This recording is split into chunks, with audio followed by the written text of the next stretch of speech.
Ok, en este seminario, básicamente donde yo me he enfocado son en el tema de inversiones, del costo amortizado que muchos me han dicho, por favor, hazlo, lo voy a hacer ahora. Luego, otro tema importante que no te han enseñado en clase, pero que a veces preguntan, que ahorita lo van a ver en la pregunta 2, que es tema de inventarios.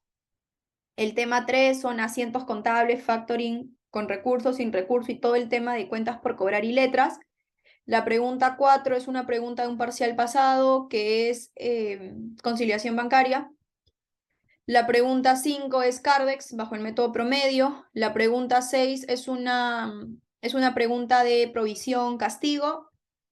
La pregunta 7 es una pregunta de factoring sin recurso. Y la pregunta 8 es una pregunta de provisión y castigo también. ¿De acuerdo? 8 preguntas. Creo que según Chong, lo que ustedes me comentaron dice que va a haber como 6 casos. ¿Ok? No sé si... Yo creo que los casos van a ser ni tan largos ni tan cortos.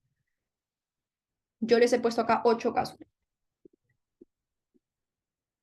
Así que voy a comenzar por la pregunta 1, que es la pregunta más larga, que es el costo amortizado. Así que si no entendiste en clase, por favor, préstame mucha atención, que es el único seminario, creo, que voy a hacer costo amortizado así de largo.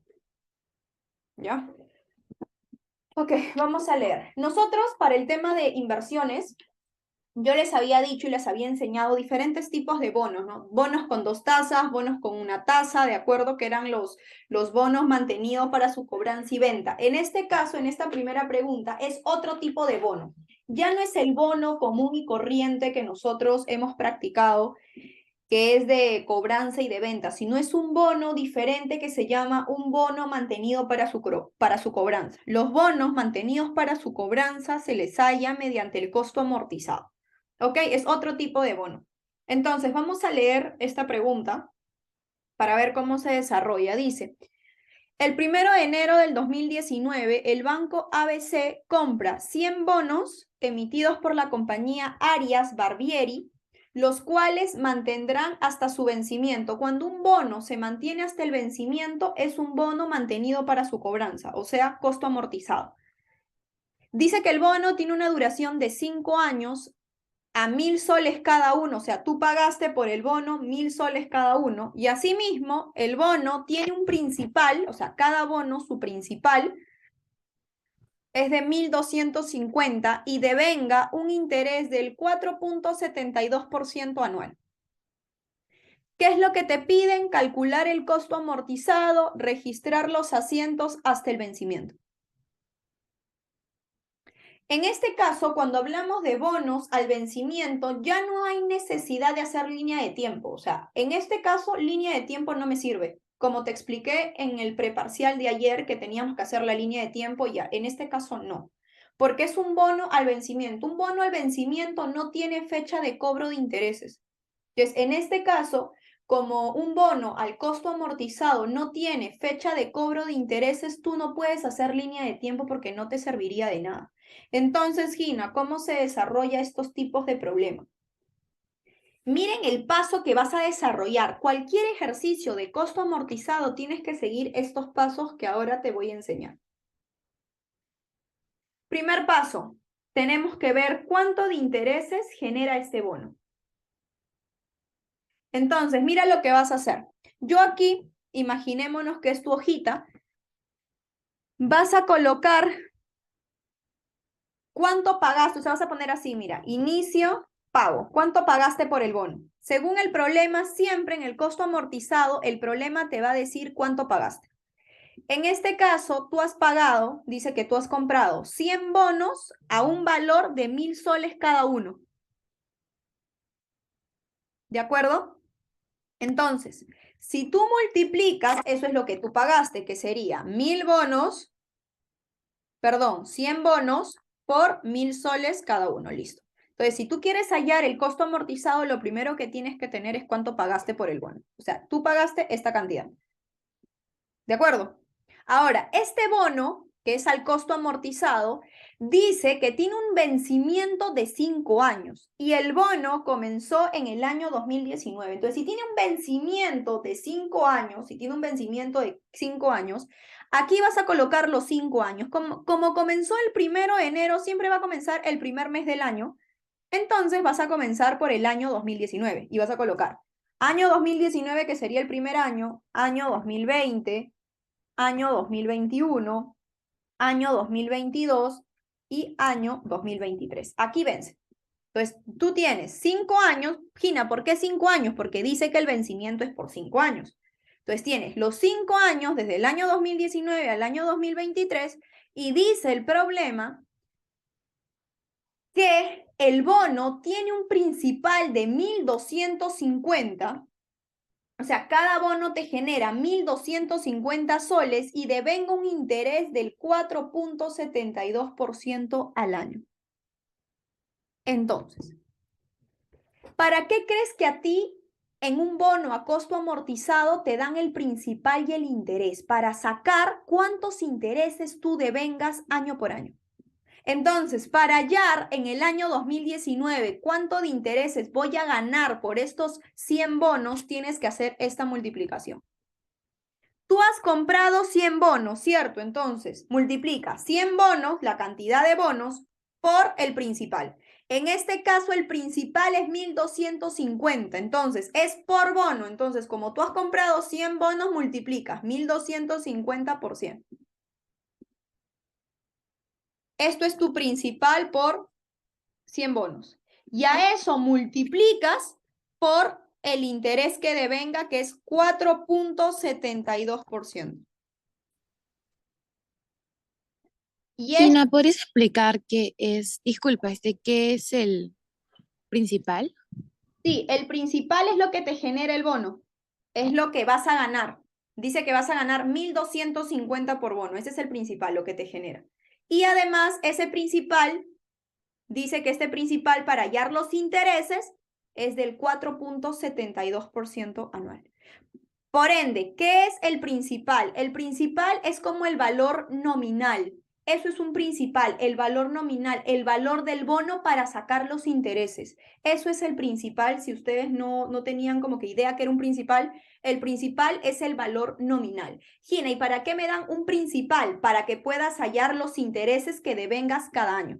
Entonces, para que tú puedas hallar los intereses que vas a devengar cada año, se saca en base al principal. Y el principal es el valor nominal, que es lo mismo, que es 1.250.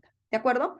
Entonces, para tú saber año a año cuánto interés va a devengar ese bono a costo amortizado, tú tienes que multiplicar y usar esta fórmula. Sería los 100 bonos por el valor nominal de cada bono, ¿de acuerdo? Que es 1.250, que es el principal, por la tasa, que es una tasa que te van a dar, que es anual. Y eso es año tras año. O sea, año tras año tú vas a devengar la misma cantidad. Hasta aquí, preguntas. ¿Siempre tengo que usar esa fórmula? Sí, siempre. Gina, eso que acabas de encontrar, ¿qué significa? O sea, ¿Perdón? Ah, estos 5.900 son los ajá. intereses que devenga el bono, Cami. Ah, ya, buenas, gracias. Ok, dime, Samar, ¿tienes una pregunta? Sí, ¿se convierte en mensual o es anual la No, tasa? anual, porque tú estás calculando por años, Samar. Ah, Anual, ya. ¿sí? Gracias. Listo. Angie me dice, una vez que lo sacas, ¿qué significa? Ah, significa que estos 5.900, Angie, es lo que tú vas a cobrar año tras año por el bono. Es un interés que devenga el bono, lo que cobras. ¿De acuerdo? Listo, me avisas si quedó claro tu pregunta, Angie. Ok, ahora sí, sigamos. Entonces, miren el procedimiento, ¿ah? Ok, una vez que hayas hecho eso, todavía no termino. ¿Por qué? Porque cuando tú tienes un bono al costo amortizado en el último año del vencimiento, porque recuerda que este bono tiene una duración de 5 años.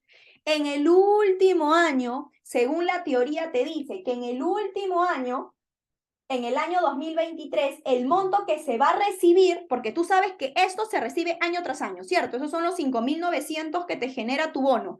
Pero en el último año, o sea, en el último año, cuando vence el bono, que es en el quinto año, según la teoría del bono al costo amortizado, te dice que en el último año, que es en el año 2023, el monto que se recibe va a ser el interés anual, que es 5.900, ¿cierto? Pero a eso le vas a sumar el principal.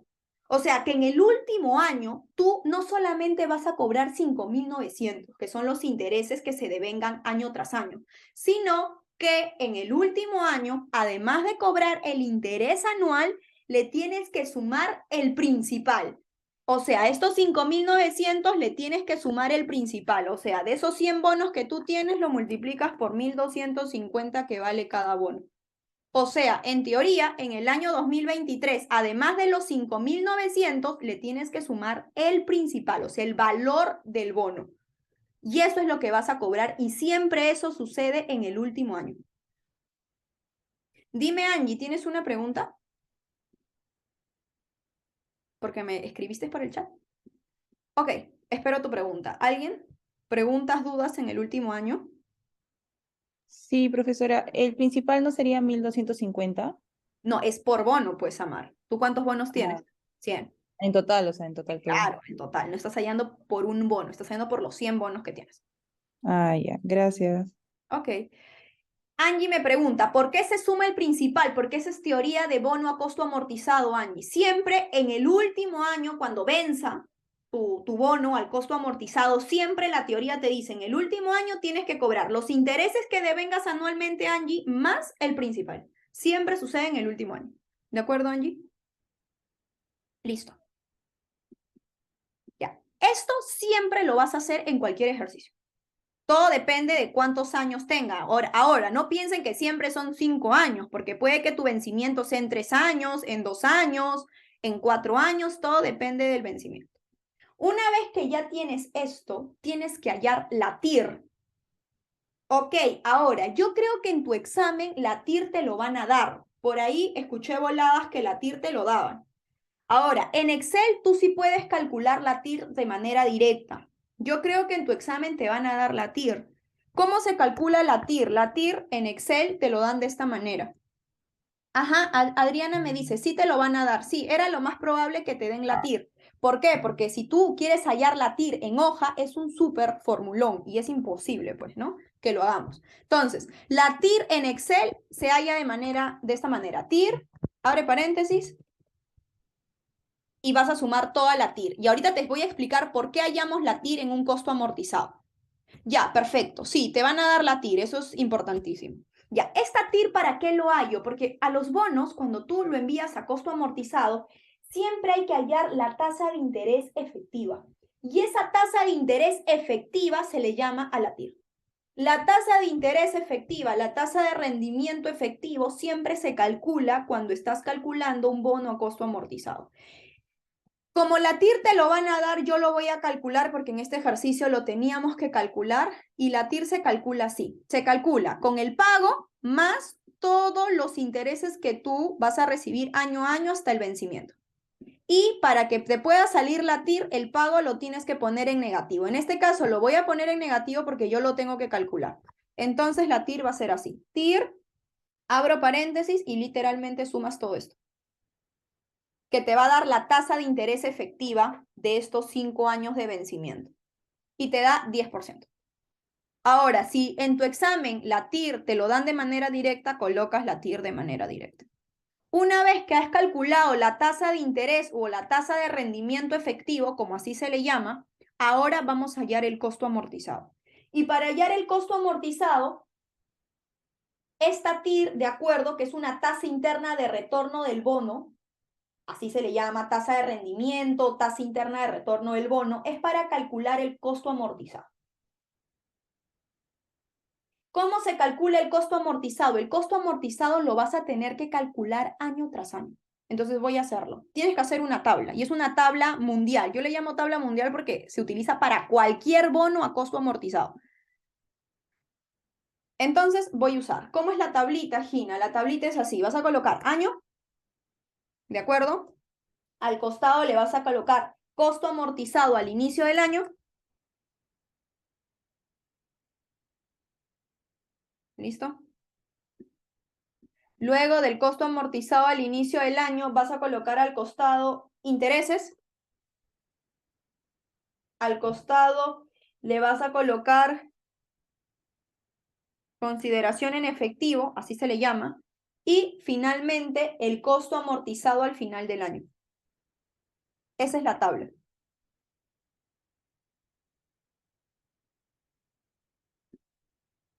Listo. Vamos a ponerle así. Ok. Ahora sí, préstame mucha atención. Vas a colocar todos los años, vamos a trabajar por todos los años. Año 2019 hasta año 2023. Listo. Ahora, el costo amortizado al inicio del año de tu bono va a ser el monto que tú pagaste, o sea, estos 100.000. ¿De acuerdo? Siempre, siempre el costo amortizado al inicio del año es lo que tú pagaste.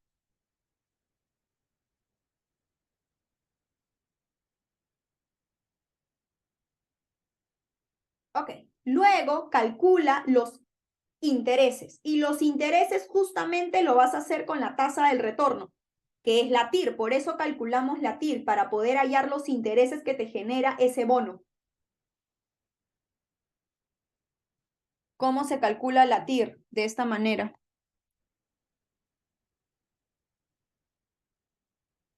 Multiplicas. Mira lo que vas a multiplicar. Vas a multiplicar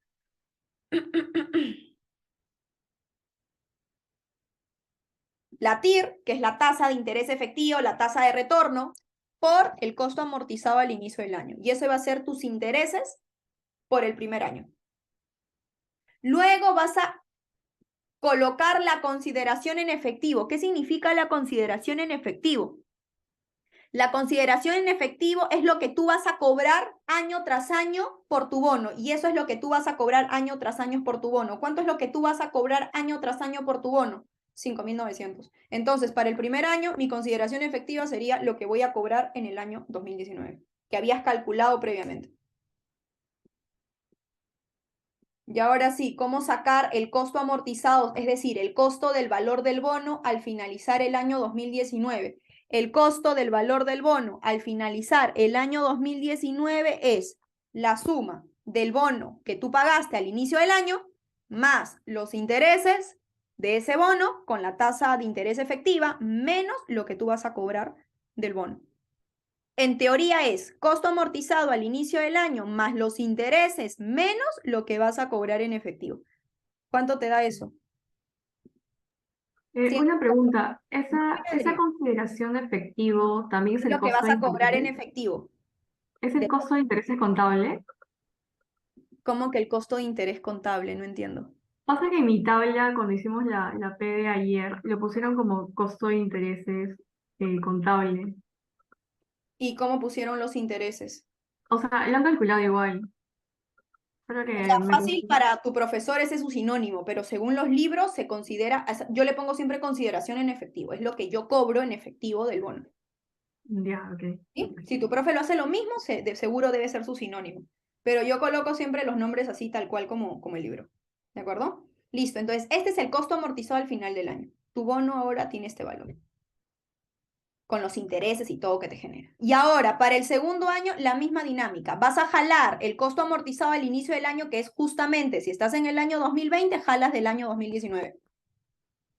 El costo final del año para el 2019, del 2019 para el año 2020 es el inicial. La misma dinámica, intereses, multiplicas costo amortizado al inicio del año por la tasa TIR. La consideración en efectivo, o sea, lo que voy a cobrar de intereses en el año 2020 va a ser el interés del año 2020 que calculé previamente, que es 5.900. Y calculas el costo amortizado al final del año, que es costo inicial más intereses menos lo que voy a cobrar en efectivo. Listo. Y así va a ser todo lo demás. El año 2021 copias el costo amortizado al final del año, sacas los intereses, 10% de esto. La consideración en efectivo será el interés por cobrar del año 2021, que es en efectivo. Y finalmente hallas el costo amortizado al final del año y te sale esta cantidad. Para el cuarto año lo mismo, para el cuarto año sería el costo amortizado al final del año, que es 113.000, lo multiplicas. Este costo amortizado por la TIR. La consideración en efectivo sería 5.900. Y finalmente sacas el costo amortizado, que es costo amortizado al inicio más los intereses menos lo que cobras en efectivo. Y finalmente el último año, que es al vencimiento, que sería costo amortizado al final del año. Sacas los intereses, que sería la TIR por el costo amortizado al inicio del año. Ahora, la consideración en efectivo, cuando estás al vencimiento, recuerda, ¿no? Que era los intereses más el principal, que nos daba 130.900. Y si tú calculas el costo amortizado al final del año, que es inicio más intereses menos el efectivo, te debe de dar 0. ¿Por qué crees que te da 0? Porque el bono, como venció en el 2023, ya no tiene que existir el valor del bono en el 2023. Te dio 0, o sea, ya cobraste todo con respecto al bono. Siempre, cuando estás haciendo el costo amortizado, siempre que estés en el vencimiento, te tiene que dar 0, no te puede dar un número. Y esto es el costo amortizado. Preguntas. Si esto lo haces en el ejercicio de tu dirigida, es igualito. De repente con otros montos, pero idéntico, la misma lógica. Ahora, no solamente te piden calcular el costo amortizado, ¿qué es esto? Te piden hacer los asientos. Entonces, ahora vamos a hacer los asientos del año tras año. Te voy a hacer de los 5 años. Yo no sé si en tu examen te pidan hacer de los 5 años o solo de un año. Yo te lo voy a hacer de los 5. Vamos a comenzar. Primero tenemos que registrar desde el año 2019 que compraste el bono al costo amortizado. Entonces voy a colocar 1 de enero del 2019. Mi asiento. Debe y haber.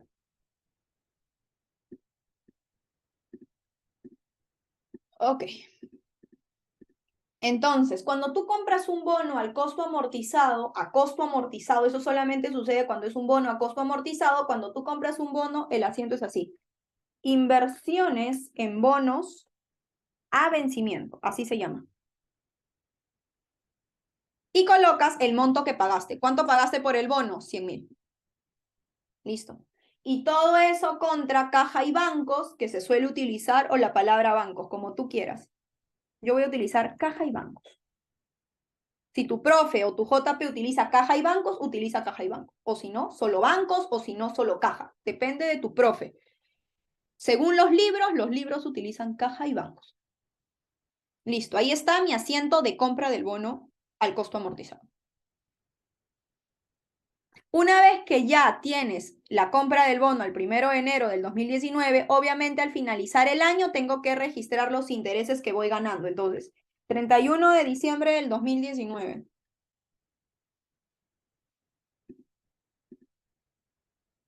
¿Qué es lo que vas a hacer? Primero tienes que decirme cuántos intereses tú ganas. Entonces vas a colocar primero intereses ganados. Los intereses ganados del año 2019 son los que dicen intereses. Estos de acá. Esto es lo que yo gano. Pero de lo que tú ganas, ¿cuánto es lo que tienes que cobrar? Hemos dicho que estos son los intereses que se cobran. Entonces, de esos intereses ganados que tú tienes, que los sacas de tu tablita del costo amortizado, yo tengo que cobrar 5.900. Entonces, intereses por cobrar 5.900. Que sería la consideración en efectivo. Esos serían los intereses por cobrar en tu asiento del año 2019. Y como Gina, no me cuadra, ¿qué hago? Saca la diferencia en el menor, sacas la diferencia, y esa diferencia se llama inversiones en bonos al vencimiento, como el ajuste. Esa es la estructura. Y ahí tienes el asiento al 31 de diciembre del 2019. Preguntas. Ok, ahora voy a hacer el asiento del año 2020. Le voy a poner asiento 2. Primero, el 1 de enero del 2020. Antes de hacer todo del año 2020, primero hay que cobrar.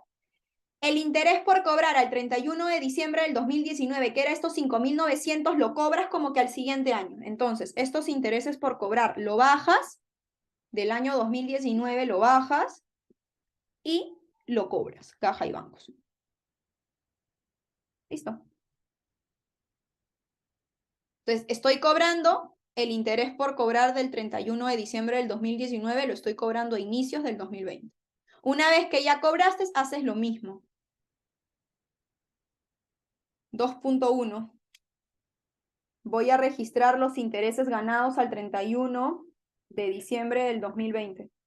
colocas intereses ganados. Por el año 2020 los intereses ganados son 10.404, pero lo que yo tengo que cobrar va a ser 5.900. Entonces, la diferencia se llama inversiones en bono al vencimiento. Listo. Ya terminaste por el año 2020. Ahora pasa al año 2021. 3. 1 de enero del 2021. Antes de hacer cualquier cosa, primero hay que cobrar el interés por cobrar del año 2020. Baja tu interés por cobrar por 5.900 y colocas caja y bancos o bancos. Listo. Luego que hayas hecho eso, registras los intereses ganados por el año 2021. 31 de diciembre del año 2021. Intereses ganados. ¿Cuántos intereses ganas? Del 2021 yo gano 10.854. De esto, ¿cuánto tienes que cobrar? Lo que yo tengo que cobrar es 5.900. Entonces, la diferencia se llama inversiones en bonos al vencimiento. Listo. Ahora 2022. 4. 1 de enero del 2022. Antes de hacer cualquier cosa hay que cobrarlo del 2021. Baja mi interés por cobrar con caja y bancos. 5.900. Listo. Una vez que hayas cobrado esos intereses por cobrar, vamos a registrar al 31 de diciembre los intereses ganados. 31 de diciembre del 2022, intereses ganados, te vas a tu tablita, 2022, intereses, 11.350. De esos intereses que tú ganaste en el año 2022, ¿cuánto cobras? Intereses por cobrar, te vas a tu tablita, 5.900. Y la diferencia se llama inversiones en bonos al vencimiento.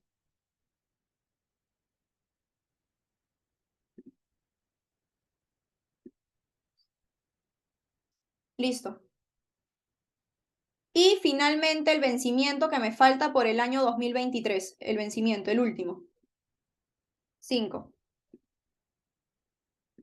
1 de enero del 2023. Lo primero que tienes que hacer, como siempre, cobrar, perdón, interés por cobrar, 5.900 contra caja y bancos. Listo. Y ahora hay que considerar los intereses ganados.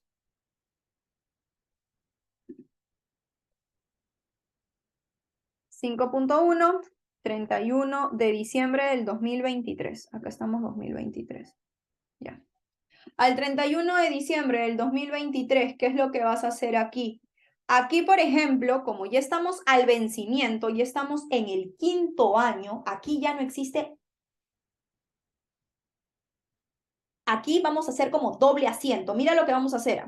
Como estoy en el 2023, Ginos, en el último año al vencimiento, voy a considerar cuántos intereses he ganado en el último año. Sería 11.800 y pico, ¿no? Interés ganados, último año, es 11.894 y de eso yo tengo que cobrar interés por cobrar 5.900. Perdón, sí. 5.900. Al 31 de diciembre yo tengo que cobrar 5.900. ¿Por qué? Porque recuerden que dentro de estos 130.900 está lo que yo tengo que cobrar, que es el interés por cobrar de 5.900 más el principal, ¿se acuerdan? Entonces, en este caso yo no puedo jalar los 130.900 porque de estos 130.900 solamente el interés por cobrar es 5.900. Porque de eso le aumentamos el principal, ¿se acuerdan? Entonces, Gine, entonces no puedo jalar 130.900, no, solamente lo voy a digitar. Como yo sé que en el año 2023, dentro de estos 130.900, hay 5.900, que es el interés por cobrar, solamente vamos a colocar aquí y lo voy a digitar, 5.900. Listo. Y la diferencia es mis inversiones en bonos.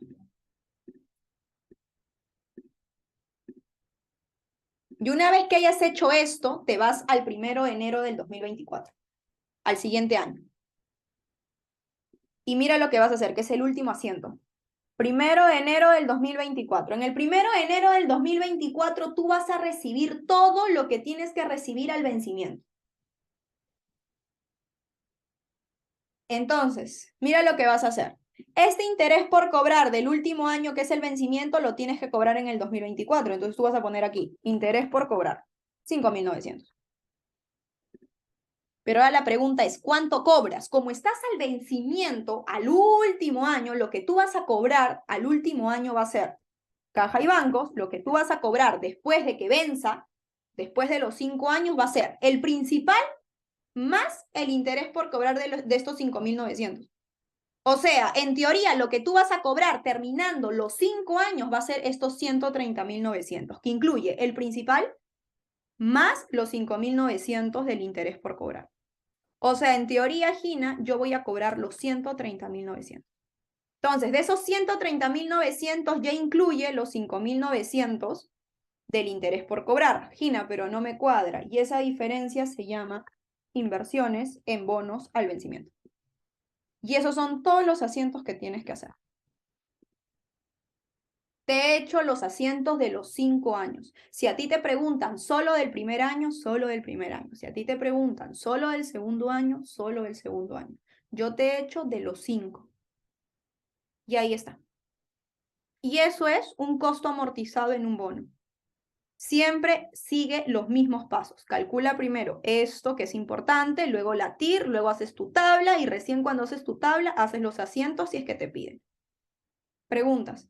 Es sumamente mecánico. Y eso tal cual ha tenido que hacer tu JP en el costo amortizado. Dime, Adriana, te escucho. ¿Podrías volver a poner, a mostrar la fórmula de los intereses, la primera, del primer año, en la tabla? Sí, el año, Puedes multiplicar la tasa TIR, como siempre, por el costo amortizado al inicio del año. Y así multiplicas tasa TIR por el costo amortizado del segundo año. ¿Sí? ya. Ahora, ten en cuenta que esto no es 10% exacto, Adrián. Esto es con decimales. Ah, ok, ya. Por ende, no te va a salir 10.000. Me imagino que estabas pensando eso, es con decimales. O sea, esto es 10%, pero la TIR no es 10% exacto. O sea, la fórmula te lo saca exacto, pero la TIR es como 9 y pico. Ah, ok, ya, sí, no sabía. Sí, no te preocupes. Porque lo he calculado en Excel. Pero si el profesor te pone 10%, ahí ustedes digitan solo 10%. Y ahí sí sería 10.000 el interés. En este caso no, porque la TIR es como 9 punto y pico. Carolina me dice, Gina, y si me piden solo por un año, igual tengo que hacer el último asiento por el siguiente año, ¿no? Si solo te piden por un año, yo diría que si solo te piden por el 2019, Caro, solo sería esto. Porque esto es solo el 2019. Si te piden por el 2020, tendrías que hacer esto. ¿Me dejo entender, Caro? O sea, si a ti te piden por el 2019, tú no puedes incluir el 2020, solo 2019, hasta acá. ¿Sí, Caro? Ok. Listo, entonces tengan en cuenta, no sé si te pidan los 5 años o de repente a ustedes solo le dan 3 años y te piden todos los asientos, pero aquí es de 5. Listo, y ese es el corto amortizado. Practíquenlo y es bien mecánico. Ok, quedó claro el costo amortizado porque muchos me han escrito, Gina, por favor, haz el costo amortizado, aquí está. ¿Dudas? Gina, una Dime, consulta. sí. Gina, una consulta. Por ejemplo, si nos piden de 2023, hacemos los dos asientos que nos ha enseñado, ¿no? Desde el 2023 y el 24 también, ¿no? No, es que si es del 24, yo diría el 24 no. Si te piden solo del año 2023, ¿por qué harías del 24? El 24 es para el 24. Si a ti te piden todos los asientos, ahí sí tienes que hacer todos. Pero si a mí me piden solo el 23, yo diría que solo haría el 23, este. ¿Sí? Ah, pero no cuenta el 2024, porque si te dijeran del último año, que en este caso es el 2023. Es que si te dicen del último año, si es como que hazme los registros del último año, diría esto del último año. Pero si me dicen especificando solo del 2023, solo del 2023 sería este. Si en el problema me piden solo Ah, el 2023, o sea, solo quieren los asientos del año 2023, es esto. Pero si me piden registrar todos los asientos del último año, todos los asientos del último año serían este. O sea, depende de lo que ya, ok. puedo entender. Yo creería que a ustedes les van a pedir todos los asientos, todos. Pero fácil no les ponen de 5 años, les ponen máximo de 3, así. Algo más cortito. Pero igual chequen todos los asientos que hay. ¿Sí? Ok, y esto es Ya, ok. importante que todos Ajá. tus profesores en la dirigida. Ok, voy a ir a la pregunta 2. Entonces repasen, ¿ah? Porque no hay muchos ejercicios de costo amortizado, la verdad. Nunca lo han tomado. Pero yo mañana o pasado voy a hacer un ejercicio de costo amortizado que encontré en el libro. ¿Sí? Estoy sacando algunas preguntas del libro, que me estoy dando cuenta que también preguntan un montón, ejercicios del libro. Ok, voy a la pregunta 2. Ya, la pregunta 2 no tiene nada que ver con costo amortizado. Dice, al 31 de diciembre del 2019, las tarjetas de inventario mostraban los saldos que se señalan a continuación. Tarjeta de inventarios, tema de inventarios. Asimismo, se presentan los valores de mercado a dicha fecha. Tienes 3 tipos de artículos. Tienes el costo de los artículos y el valor de venta de los artículos. Se le pide realizar la provisión por desvalorización de existencia por artículo. Si se sabe que los gastos relacionados con la venta de estos activos son el 2% del valor de venta. Yo sé que ustedes no saben qué es desvalorización porque nunca les han enseñado, pero es parte del tema de inventarios. No sé si les venga, la verdad, pero prefiero hacerlo con ustedes para que tengan una idea. Si a ustedes les piden registrar el asiento de desvalorización de existencia, primero te voy a explicar una pequeña teoría que tienes que saber. Teoría. Si a ustedes les piden hacer el asiento de desvalorización de inventarios, la teoría te dice, para saber si existe una desvalorización de inventarios, una desvalorización de mercadería, tienes que comparar el costo y el valor razonable. O sea, tienes que comparar, voy a ponerlo así. Para saber si existe una desvalorización de inventarios, tienes que comparar el costo y el valor neto, o como también se le llama, el valor neto de realización. Ahora, ¿qué es eso? Ahorita te explico. Si una de tus preguntas del examen, no sé si te va a venir, no lo sé, pero preguntan mucho en parciales. Si una de las preguntas te piden de realizar el asiento de provisión de desvalorización de inventarios como este ejercicio, tú lo primero que tiene que ocurrirte es comparar el costo de tu mercadería o de tu inventario y el valor neto de realización. El costo siempre es dato. ¿Cuánto te costó la mercadería? Es dato. Pero el valor neto de realización tiene una fórmula. Para que tú puedas hallar el valor neto de realización, la fórmula es el valor de venta menos todos los gastos relacionados a la venta. Esa es la fórmula.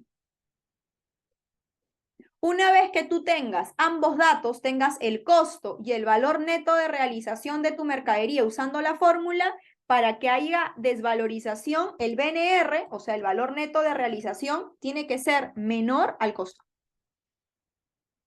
Si el BNR es menor al costo, entonces, según la teoría, si el BNR es menor al costo, entonces vas a tener una desvalorización. Desvalorización. Y si tienes una desvalorización, porque el BNR fue menor al costo, tu asiento de desvalorización es de esta manera. Debe haber... ¿Listo? Y según el libro y según la teoría, cuando hay una desvalorización de existencia, en el debe le colocas desvalorización de existencia y en el haber colocas estimación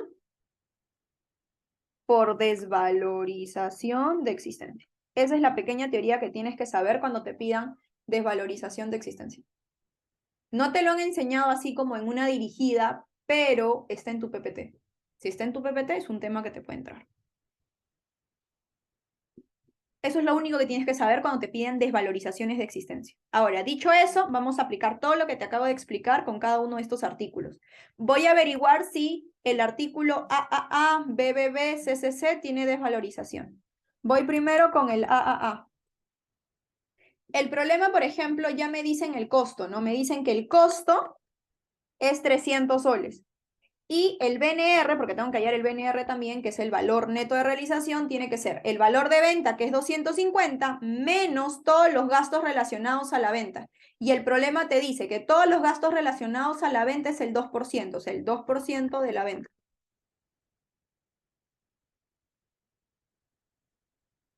¿Cuánto te da el BNR? 245.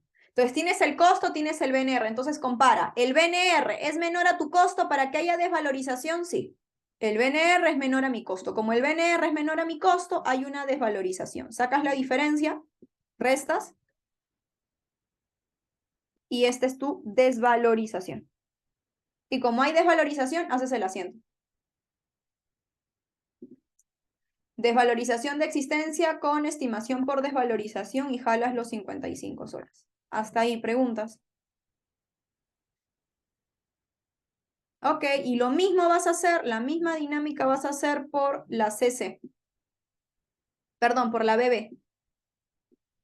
BBB, costo 142. BNR será el valor de venta, que es 215, menos el 2% de todos estos gastos relacionados, que es 215. Y no lo pregunto, Dime, Eli. ¿qué significaba la triple A? Ah, El no, es el artículo, ¿no? artículo, sí, estoy sacando por Ah, artículo porque dice realizar la provisión por desvalorización de existencia por artículo. Entonces tienes que ver artículo por artículo. ya, ok, Ok, gracias. no te preocupes. Listo. Entonces, miren, tienen el costo, ya calcularon el BNR, ahora chequen. El BNR es menor al costo para que haya desvalorización, el BNR, Gina, es mayor al costo. Entonces, en este caso, para el artículo BBB, no existe desvalorización. Listo. Ya está, porque el BNR no es menor al costo, es mayor, entonces no existe desvalorización. Y ahora vamos por el último artículo, que es CCC. Costo. El costo del artículo CCC, ¿cuánto es? El costo del artículo CCC, 165. Y el BNR va a ser el valor de venta, que es 150, menos los gastos relacionados, que es el 2% de 150. Aquí, ¿hay desvalorización? Sí, porque el BNR es menor al costo. Si el BNR es menor al costo, tienes una desvalorización. ¿Cuánto es la desvalorización? 18. Haces el asiento, el único asiento de desvalorización que existe, y colocas 18, 18. Y ahí está. Esto es una pregunta de desvalorización de existencias. Lo único que tienes que saber es esto, esta pequeña fórmula. Esa es la teoría que te lo acabo de colocar aquí. Préstale atención porque puede que sea una pregunta, puede que te entre, puede que no, pero si te entra ya sabes cómo hacer. No te lo han enseñado en ninguna dirigida, o sea, no está. Pero sí está en tus PPTs y es parte del tema de inventarios. La desvalorización de existencia. ¿Sí? Preguntas por la 2, ¿quedó claro cuándo hay desvalorización? ¿Me puedes explicar cómo calculaste el valor de venta de nuevo? O sea, ¿por qué pones 150 menos 150 por el 2%? ¿Por qué no Porque de lo que yo frente? estoy calculando para tener desvalorización, Cami, es el BNR, ¿cierto? Porque yo tengo que comparar el costo con el BNR. El costo es un dato, ¿de acuerdo? Pero el BNR, ¿cómo se calcula? Mira esto. El valor neto de realización, que es el BNR, siempre se calcula el valor de venta del producto del artículo menos los gastos relacionados a la venta.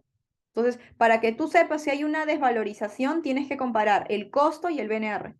Digamos, para el artículo AAA, el costo es 300, pero el BNR lo tienes que calcular. El BNR es los 250, que es el valor de venta, menos los gastos relacionados. Y según el problema, los gastos relacionados de la venta es el 2%. Entonces, mi BNR sería el valor de venta menos todos los gastos relacionados, que es el 2% de esa venta. Por ende, me sale eso.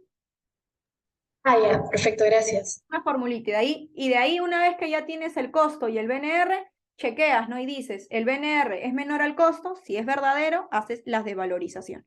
Caso contrario, si no es menor al costo, no existe asiento de desvalorización. ¿Sí? Ok. Listo. Entonces, ahí está la pregunta 2. Vamos por la 3.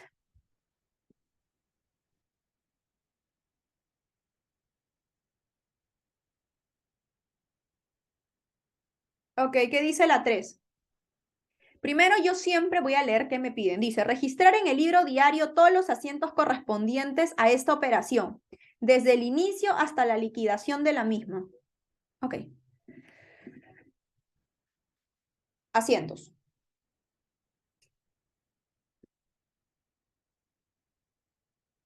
Voy a hacer primero mi esquema de los asientos y luego voy a leer para ver qué asientos tengo que hacer. A ver, vamos a leer, ¿ya? Dice, Colargol S.A. es una empresa del sector turismo que ha visto afectada su liquidez debido a la pandemia. Entre otras medidas, decide efectuar una venta de cartera con recurso del BCP por 500.000 soles. Venta de cartera con recurso, lo hemos visto en el repaso de ayer.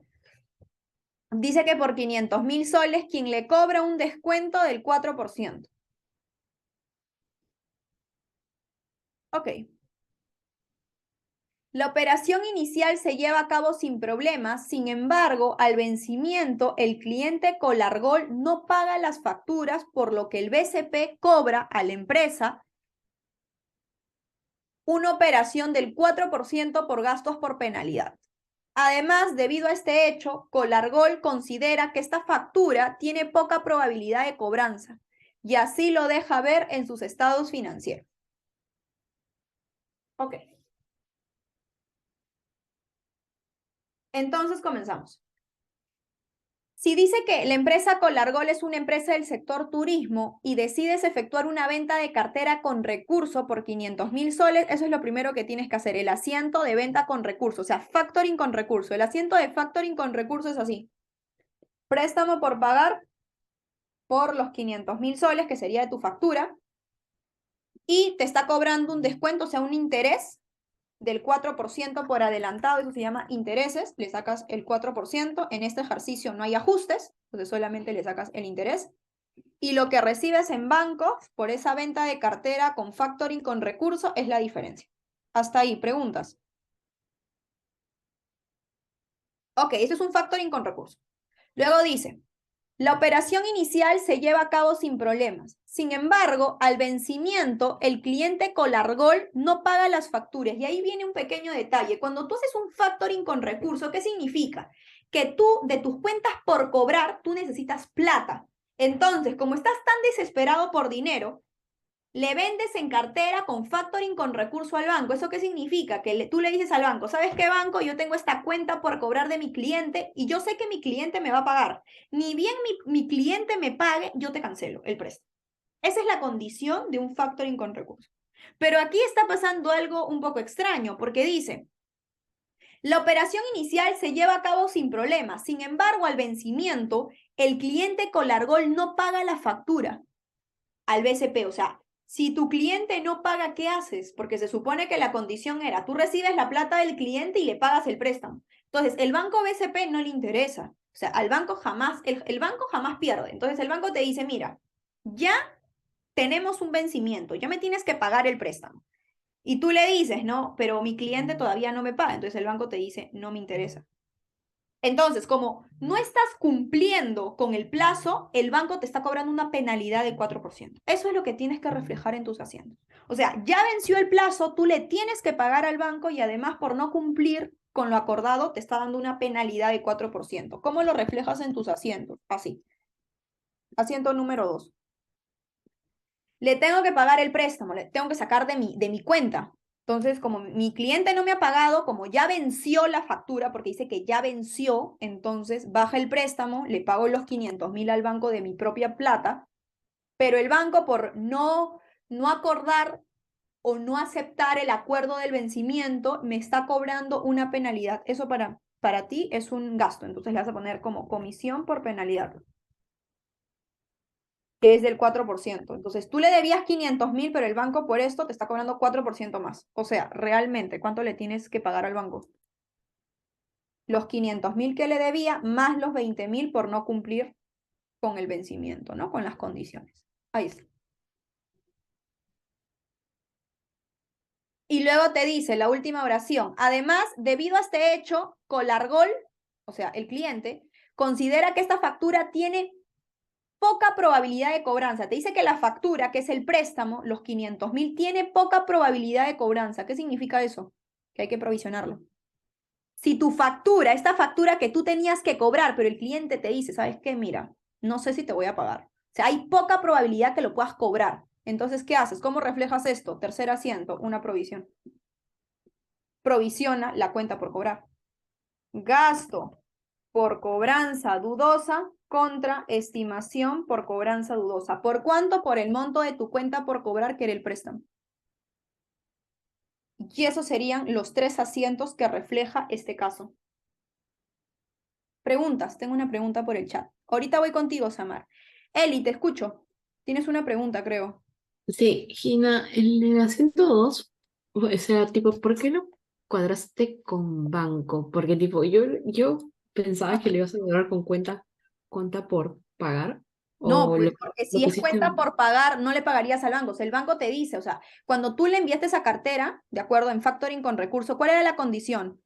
De que el banco te pone un plazo y te dice, ya, este préstamo me vas a pagar cuando el cliente te pague la cuenta por cobrar.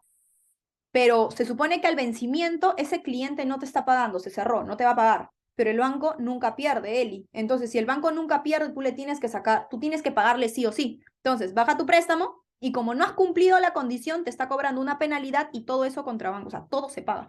Porque el banco ya te está apurando, o sea, ya te está diciendo, ¿sabes qué? Ya venció, me tienes que pagar. Por eso contra bancos. ¿Sí?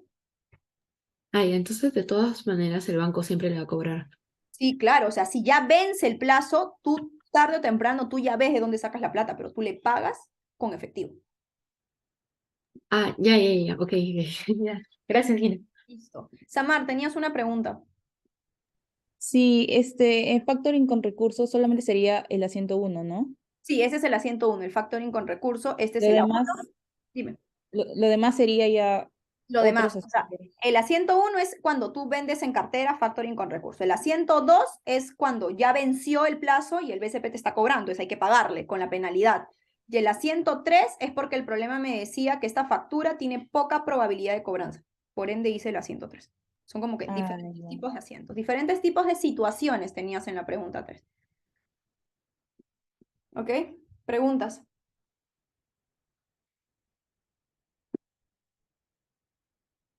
Listo. Paso a la 4. Conciliación bancaria.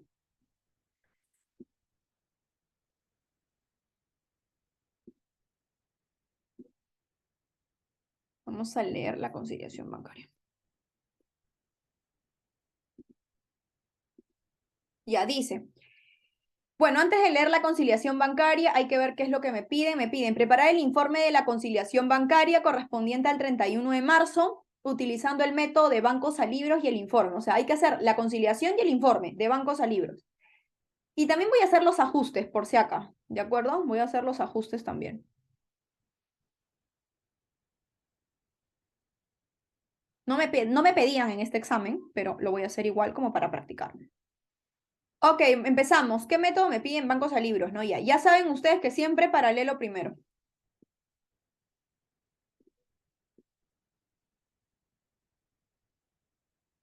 Entonces voy a hacer mis cuentas T. Este va a ser libros.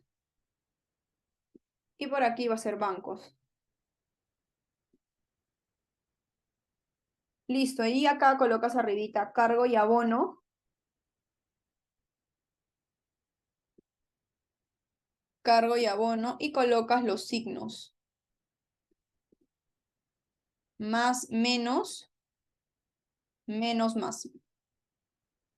Listo. Entonces, comenzamos a leer por la pregunta número 1. ¿Qué dice la pregunta número 1? O sea, el punto número 1 dice: la empresa mantiene una cuenta corriente en el banco MVC en moneda nacional. Al 31 de marzo, a ti te piden por marzo, ¿de acuerdo? Al 31 de marzo del 2020, el estado de cuenta muestra un saldo acreedor de 67.000. O sea, te están dando el saldo final de bancos porque dice estado de cuenta. Si es acreedor, es abono, porque cargo es deudor, abono es acreedor. Entonces, aquí está el saldo final de bancos. 67.860 y le colocas al costado saldo final. Listo. Y luego te ponen en la misma fecha el mayor, o sea, libros, mostraba un saldo deudor de 15.100. ¿Cuál es el saldo deudor? Cargo es deudor, abono es acreedor. Entonces, el saldo deudor está aquí, 15.100. Saldo final. Entonces, primero parte con los saldos finales. Hasta aquí, preguntas. Ok, paso al segundo punto. Dice, el 10 de marzo se giró, o sea, se pagó, girar es pagar, se giró cheques por el pago de utilidades. Sin embargo, hasta fin de mes aún siguen pendientes de entrega el cheque 130 por 9.000 soles. O sea, que tú pagaste cheque, pero son cheques pendientes, o sea, son cheques girados y no cobrados. A eso se refiere. Entonces, ¿dónde van los cheques pendientes? Los cheques girados y no cobrados. Un cheque pendiente o un cheque girado y no cobrado es cuando libros lo tienen el menos, pero bancos no. Entonces lo registras en el menos de bancos. Eso sería una diferencia temporal, slash, y le colocas cheque pendiente número 130 para el informe. Listo. Preguntas. Así te quedaría. DT slash cheque pendiente número 130.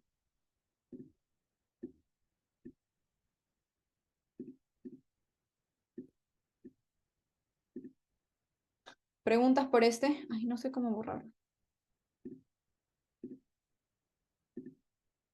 Ok, me voy a la siguiente, pero no sé cómo borrarlo. Siguiente pregunta, dice, el 11 de marzo se pagó la factura 2133 al proveedor de útiles, de escritorio. Y se registró en libros el monto de 15.536, perdón, 15.356 soles, correspondiente al cheque número 140. Sin embargo, el banco MVC cargó correctamente el pago del cheque por 15.536. O sea, se pagó la factura a un proveedor por útiles de escritorios, pero como ustedes se dan cuenta, el banco fue el que cargó el monto correcto. O sea, el banco lo tiene en el menos por 15.536, que es el monto correcto, pero libros lo registró mal. Entonces, si libros lo registró por 15.356 y el monto correcto era 15.536, entonces hay que aumentarle en el menos de libros. Porque libros solo lo había registrado en el menos, en el pago, 15.300, pero no era 15.300, era 15.500. Entonces, ¿cuánto le faltaría? Resta. Sería 15.536, que es el monto correcto, menos lo que el libro había registrado, que era 15.356. ¿Cuánto hay que agregarle en libros? 180. Entonces, libro se equivocó, hay que registrar 180 en el menos porque eso es lo que le faltaba y eso es diferencia permanente slash. Si quieres hacer asiento de ajuste, si tú estás pagando un proveedor, eso se llama cuenta por pagar. Slash y le colocas pago de la factura 2133 para el informe. Pago de factura 2133. Y así se termina el 11 de marzo. Preguntas.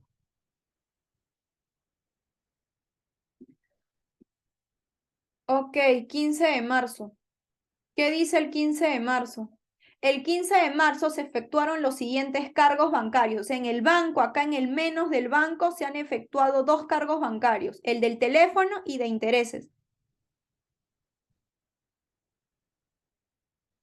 Dichos montos no figuraban en el mayor de la empresa, o sea, dichos montos no figuraban en el mayor de la empresa, o sea, bancos lo tenían el menos, pero libros no. Entonces registras el teléfono y los intereses. Listo.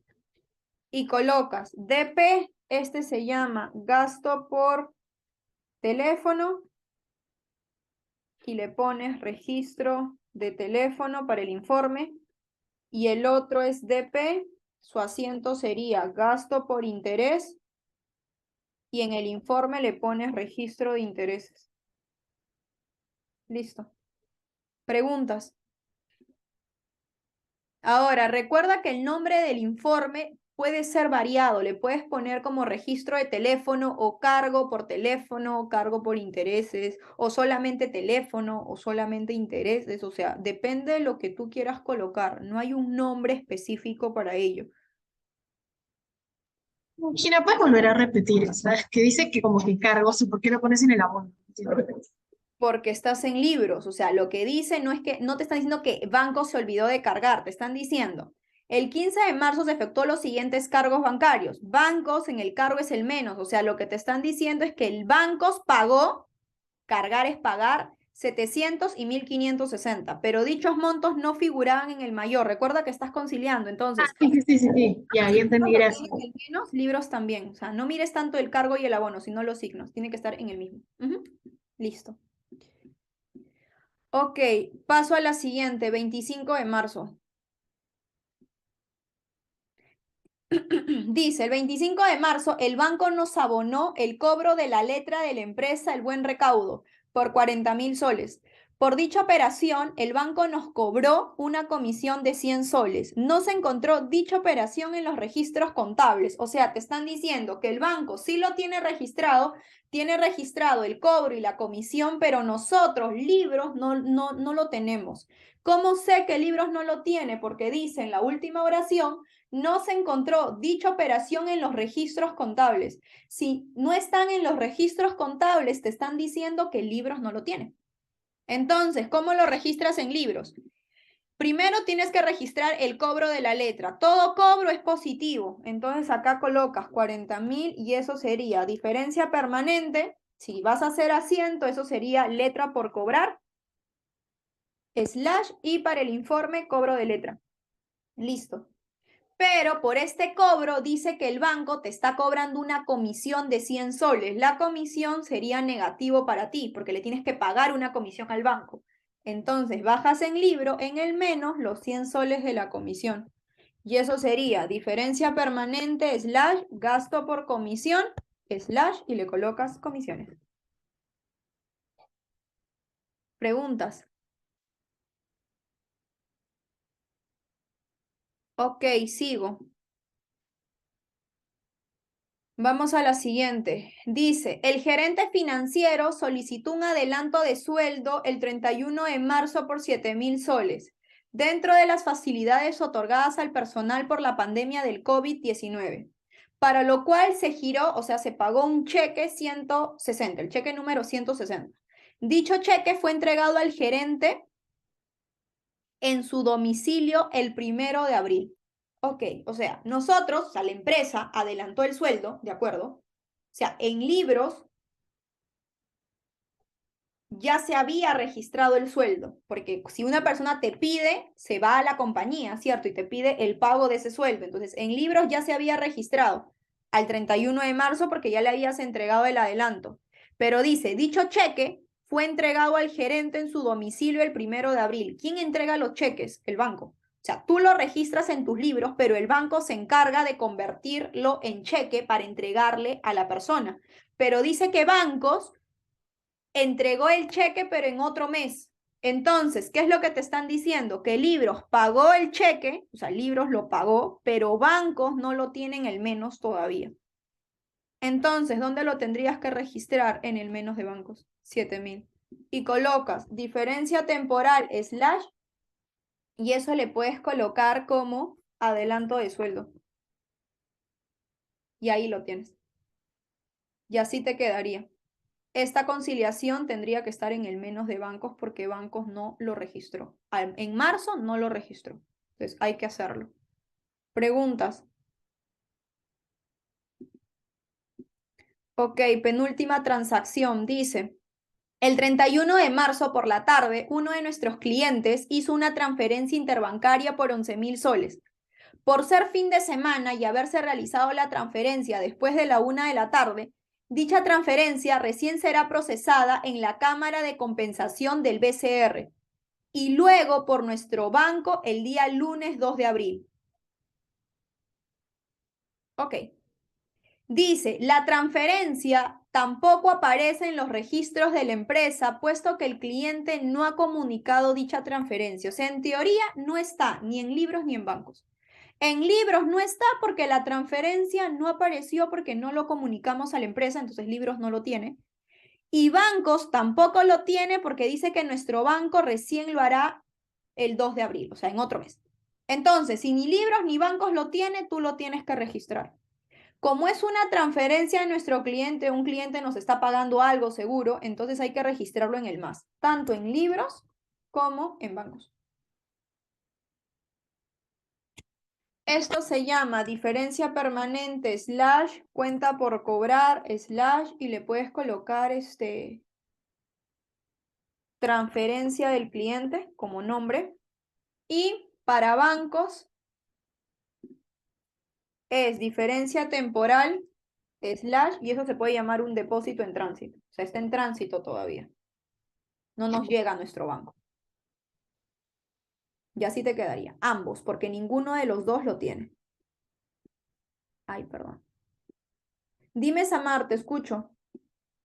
Profesora, disculpe, viéndolo bien, no entiendo bien por qué puso en cargo los 7.000. Ah, me estás preguntando del anterior. Ajá, sí. El sueldo, porque banco no lo tiene registrado. Banco le va a entregar el cheque el 1 de abril. O sea, el 1 de abril el banco recién lo coloca en la cuenta. Entonces, tú no estás trabajando por abril, tú estás trabajando por marzo. Entonces, te están diciendo que el banco no tiene ese cheque. Hay que registrarlo. Y sería Gina, encargo, ¿por qué? Dame Porque, un segundo, Cristina. Es cargo porque estás adelantando, estás sacando dinero, es un menos. Es como si estuvieses pagando. ya entendí, gracias. Ok. Dime, Cristi, te escucho. ya, Gina, una consulta. Cuando tú has hecho eso del 11.000 Ah, en la parte de libros, ¿qué cuenta es lo que dice después de cuentas por cobrar? Tran, transferencia tra, al cliente para el informe. transferencia al cliente. Ajá. Ya, O le ok, puedes gracias. poner también cobra a un cliente, o sea, depende de lo que tú quieras colocar. Listo. Y ahora voy a la última para terminar con esto y hacer lo que me piden. Dice, el 31 de marzo el banco MVC cargó 700 soles por comisiones y mantenimiento de cuenta. El banco lo cargó, obviamente el banco lo tiene en el menos. Si el banco lo tiene en el menos, entonces se supone que libros no lo tiene. ¿Dónde lo colocas? En el menos de libros. Colocas aquí los 700 y colocas diferencia permanente slash gasto por comisiones y mantenimiento. Así se va a llamar slash y colocas para el informe, comisiones y mantenimiento. Listo. Y ahí está todo el método, pero bajo el método paralelo. Listo. Ahora, la gran pregunta es, a mí no me piden por el paralelo, pero antes de eso hay que ver si todo lo que he hecho está bien. Entonces voy a sumar y me tiene que cuadrar. Si no me cuadra es que algo está mal. Entonces vamos a ver. Sumas todo tu debe, todo tu cargo, sumas todo tu abono y saca la diferencia.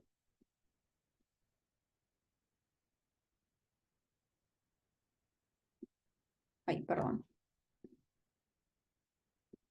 Listo, luego acá lo mismo.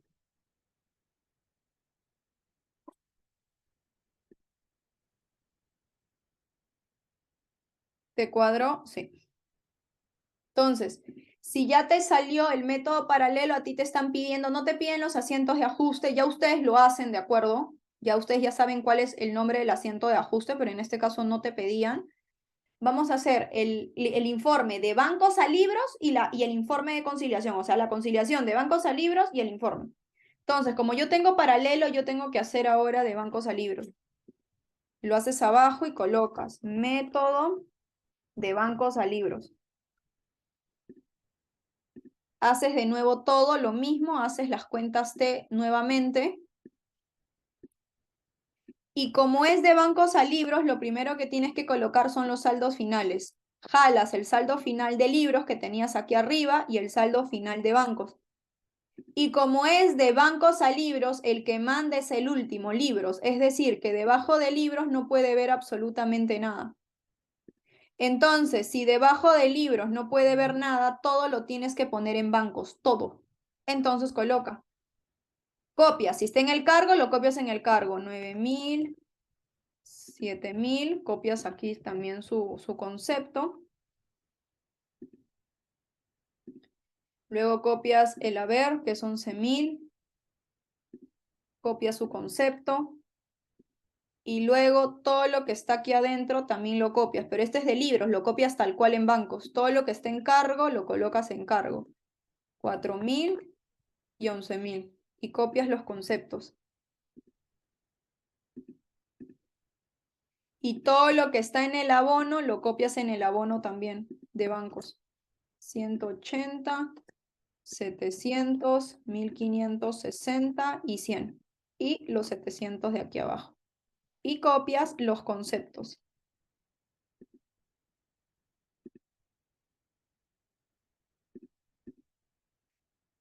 Listo. Totalizas y sumas. Sumas el cargo de bancos, sumas el abono y la diferencia te debe de salir el monto de libros. Ahí está. Y ahí está tu conciliación bajo el método de bancos a libros. Preguntas. Y ahora el informe. Preparando el informe de conciliación bajo el método de bancos a libros.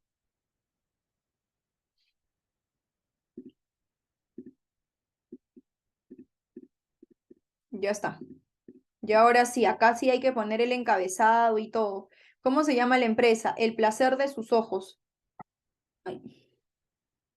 El placer de sus ojos. Conciliación bancaria.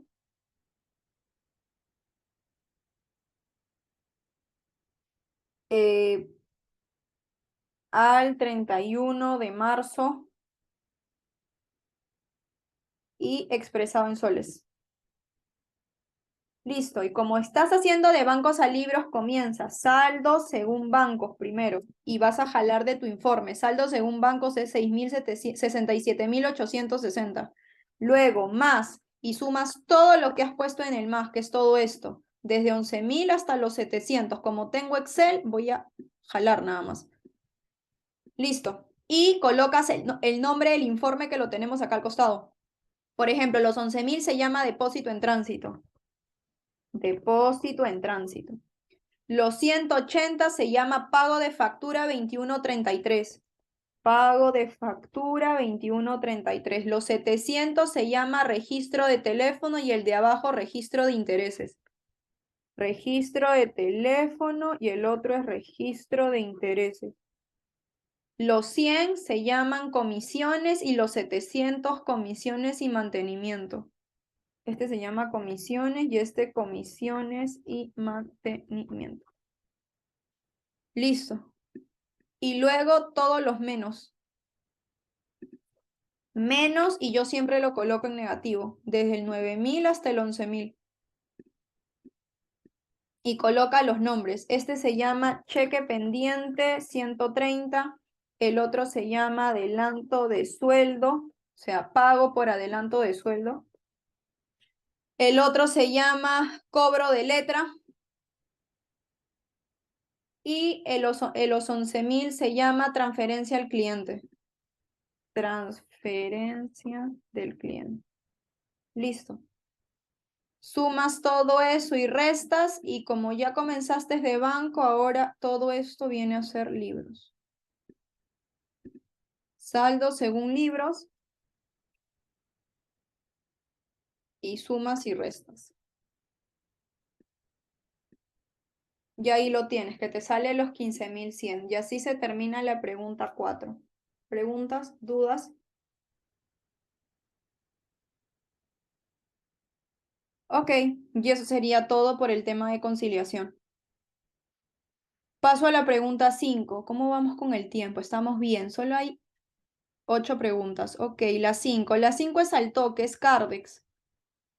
Solo te piden Cardex, no te piden el asiento ni nada. Entonces, pregunta 5. La pregunta 5 te dice, se presenta a continuación las operaciones de la empresa Super Zapatillas SAC correspondiente al mes de septiembre.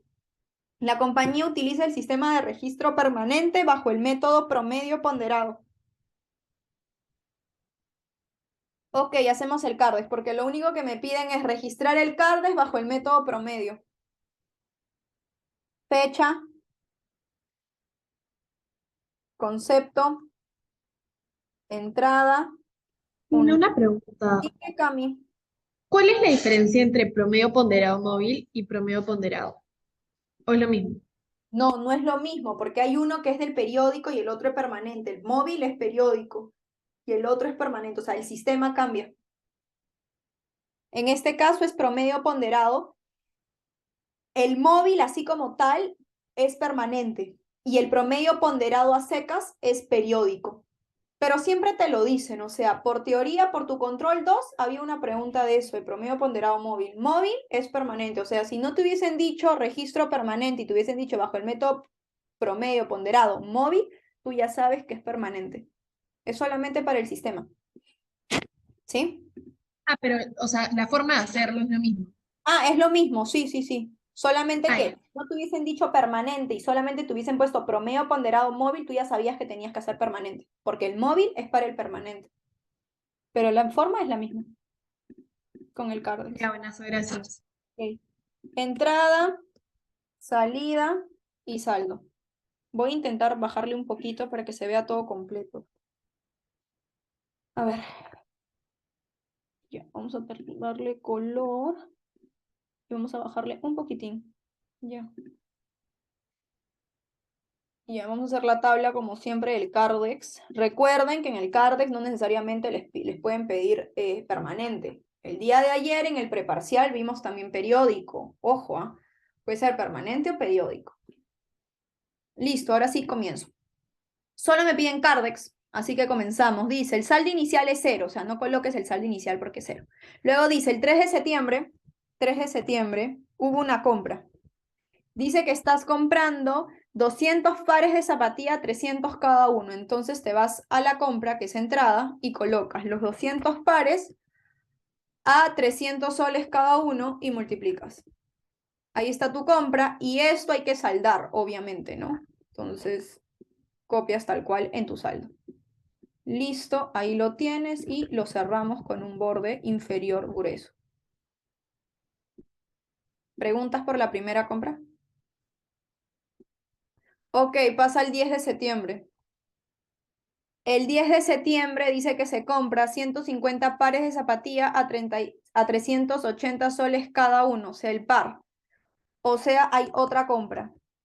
Dice que estás comprando 150 pares de zapatilla a un costo unitario de 380 cada uno y multiplicas.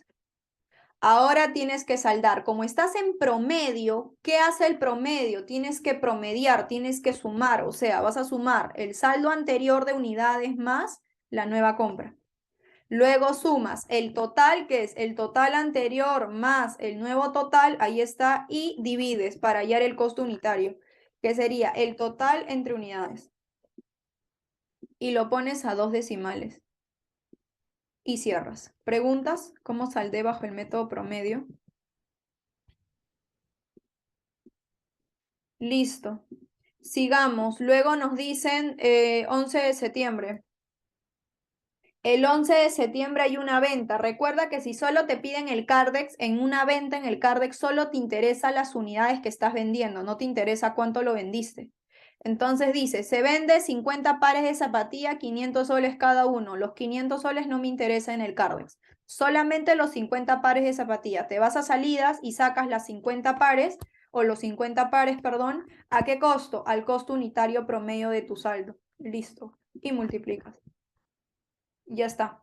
Y ahora salda. De esos 350 que tú tenías, vendiste 50 a 334 y multiplicas. Y cierras. ¿Preguntas?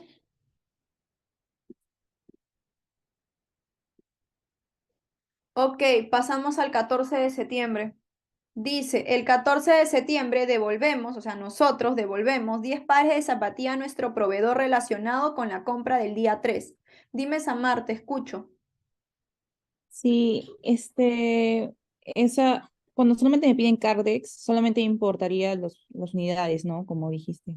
¿Pero en qué? Porque es compra, venta, devolución. En venta, en Solo venta, me en venta. interesa, ajá, solo me interesan las unidades en venta. Nada Cuando más. solamente es Cardex, ¿no? Ajá, en el Cardex solo las unidades, porque el costo unitario lo sacas del saldo. Ah, ya. Gracias. Ok. Ok, voy al 14 de septiembre. Devolución sobre compra, porque estamos devolviendo al proveedor. Una devolución sobre compra para mí es una salida. Así que estamos devolviendo 10 unidades y también la devolución sobre compra solo me interesa las unidades. 10 unidades, ¿a qué costa? 334. Y multiplicas. Ahí está la devolución sobre compra y restas. De esos 300, devolví 10 a 334.29. Y multiplicas. Y cierras. Y así te queda. Tiene Luego, una pregunta. Cami, ¿Por qué ahí sí, pues, sí tomaste en cuenta el costo unitario? O sea, ¿por qué no el total lo restaste del total de la salida y después encontraste el promedio en la cantidad unitaria? no te estoy entendiendo. ¿Cuál? ¿La número 14 de septiembre? Sí, la última, la última. O sea, Es que pusiste, no estoy saldando, sumando no estoy. Estoy sacando. Simplemente de estos 300, tú estás sacando 10. Entonces simplemente restas 300 menos 10 y el costo unitario no cambia, pues, ¿no? sí, ¿por qué el total tampoco lo restas del otro total y ahí sacas el promedio Es para que el costo unitario? aquí no estoy sacando promedio. Esto es ya el promedio que ya tenía antes. O sea, creo que te estás confundiendo cuando compras. Cuando compras, ahí sí es otro tema en el saldo, porque ahí tienes que sumar unidades, tienes que sumar total y tienes que sacar el costo unitario promedio cuando compras, porque estás como que aumentando tu saldo de mercadería. En cambio, cuando vendes o cuando devuelves, no. Porque simplemente lo que tienes, de esos 300 a 334, estás devolviendo 10. O sea, solamente es restar y el costo unitario se sigue manteniendo. Y multiplicas estos dos. No sé si me Ah, ya, dejas. cuando hay salidas, el costo unitario se mantiene, pero cuando hay Claro, entradas, ahí sí tienes que ahí sacar sí promedio. tienes que hallar el costo unitario promedio. Ajá. Ah, Por ya, eso, buena saber así. listo. Ok, pasamos al 15 de septiembre. 15 de septiembre es una compra. Ok, dice que estás comprando 100 pares de zapatilla a 400 soles cada uno, entonces en entrada 100, 400 soles cada uno, multiplicas. Aquí, por ejemplo, va con tu pregunta, Cami, saldas.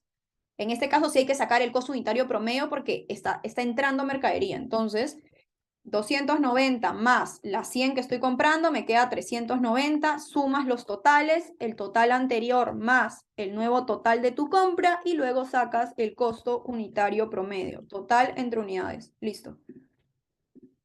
Entonces acá ya cambia.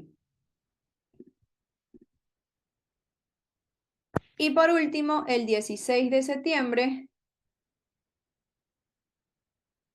que sería una devolución sobre venta. Vamos a leer, dice. Un cliente nos devuelve 5 pares de zapatillas de la venta del día 11. Cuando un cliente te devuelve, esto es una entrada, sumas 5 pares de zapatillas y ¿a qué costo? Para una devolución sobre venta tienes que irte a la venta del día que te están devolviendo en el Carvex y te vas a salidas y jalas el costo unitario de esa fecha en salidas, o sea, 334.29. Y eso sería la devolución sobre venta. Y ahora acá sí tienes que saldar. Sería de estos 390, está entrando 5, me queda 395. De estos 13, de estos 136.000 me está entrando 1.671 y sacas el costo unitario promedio. Listo. Me dan un segundo que ahorita voy con sus preguntas y listo. Y cierras. Y así se termina esta operación. Preguntas. Ajá, tengo un par de preguntas en el chat. A ver, vamos a leer. El PEP sería lo último, del último, ¿verdad? No, sí, si lo haces en PEP Samar, si tienes aquí varios costos, sería el último para la devolución sobre venta. Todo depende del método que estés.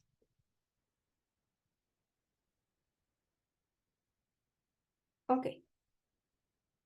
Ahora paso a la número 6. Ya, eso era lo único que te pedían.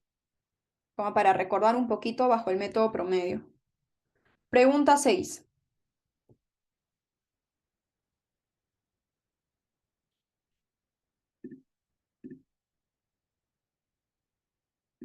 A ver, ¿qué te dice la 6?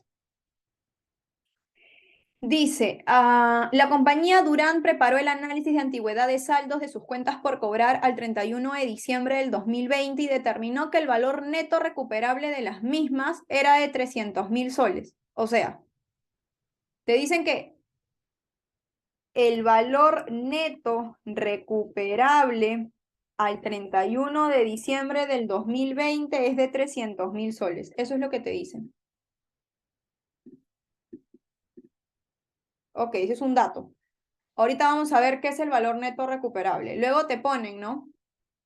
Provisión para cuentas incobrables al 1 de enero del 2020, saldo acreedor por 34.000 soles, cuentas castigadas en el año 2020 al considerar incobrables, que se cumple con el criterio tributario por 23.000 soles, saldo de cuentas por cobrar al 31 de diciembre del 2020 por 325.000 soles y cuentas por cobrar provisionadas o estimadas durante el año 2020 por 5.000 soles. ¿Qué se le pide? Registrar las transacciones, obviamente, del año 2020. Entonces, te piden registrar todos los asientos involucrados en base a esta pregunta por el año 2020. Y acá hay varias transacciones. Entonces, lo primero que tú tienes que haber hecho en esta pregunta es que primero tienes que saber qué es un valor neto recuperable. Un valor neto recuperable es lo siguiente. El valor neto recuperable, o sea, el valor neto recuperable por el año 2020 es cuentas por cobrar a comerciales por el año 2020 menos el saldo final de estimación por ese año. O sea, el valor neto recuperable al 31 de diciembre del 2020 es esto. Saldo final de cuentas por cobrar menos estimación. Eso es el valor neto recuperable. Ahora,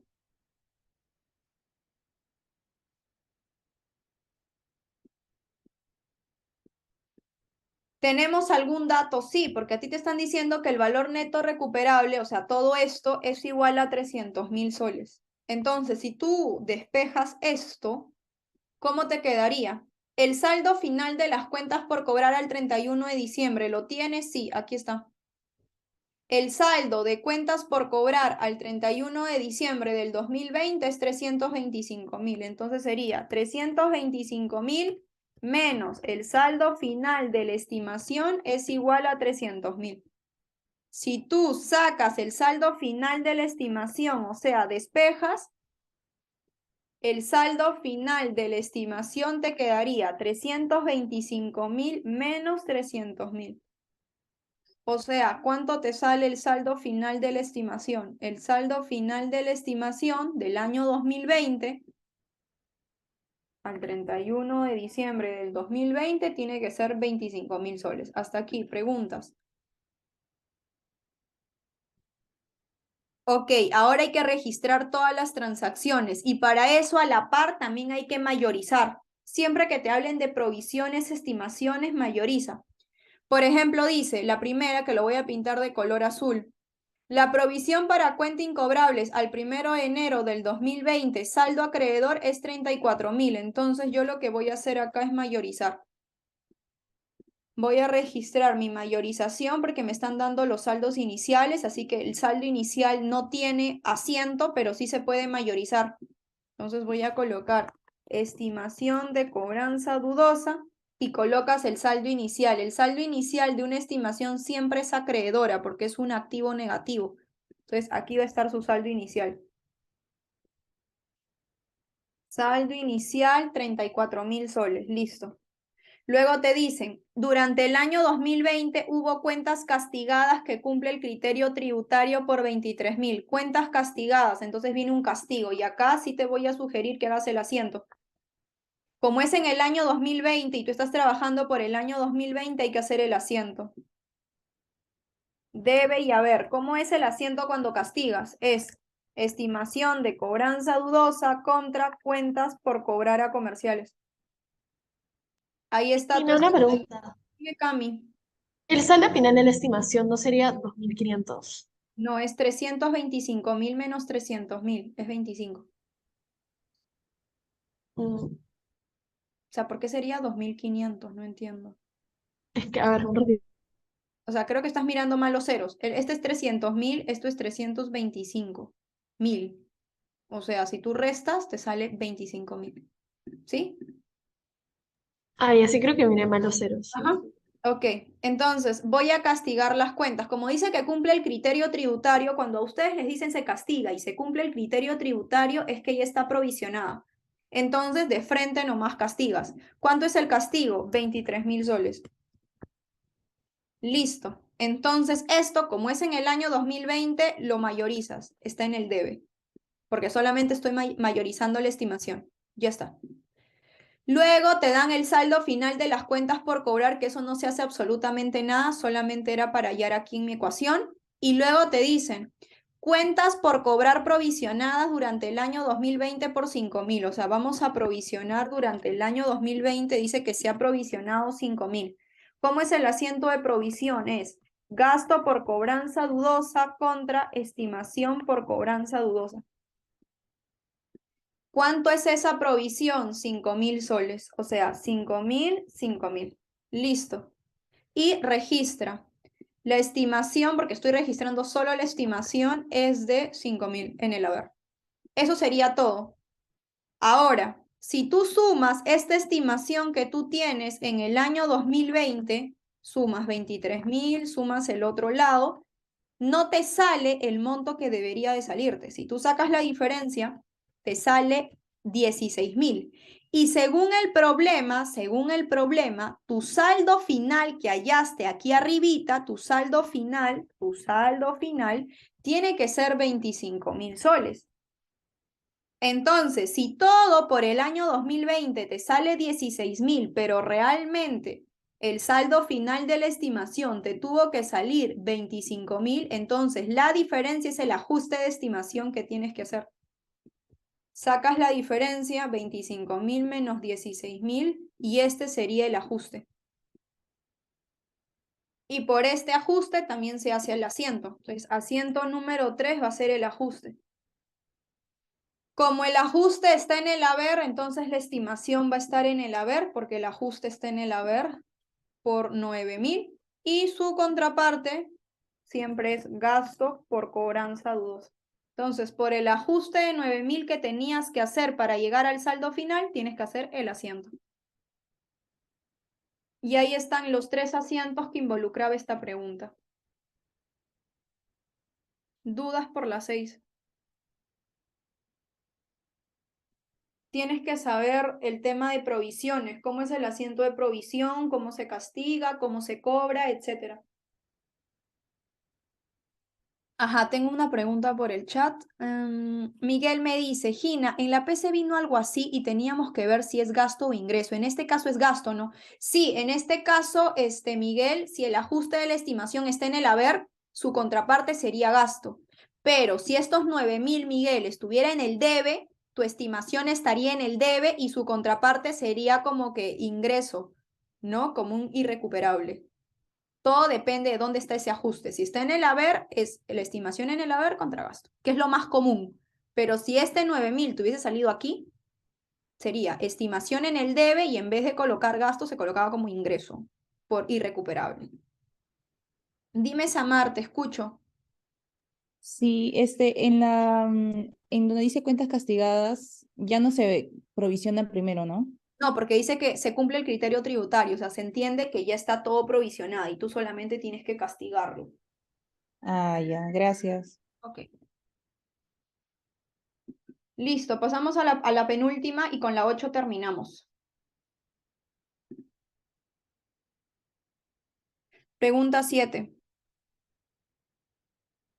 Dice, la compañía Salcedo y Vegas entra en un contrato de factoring sin recurso, ahora es sin recurso, de parte de sus cuentas por cobrar por 2 millones de soles con un cargo financiero del 5%.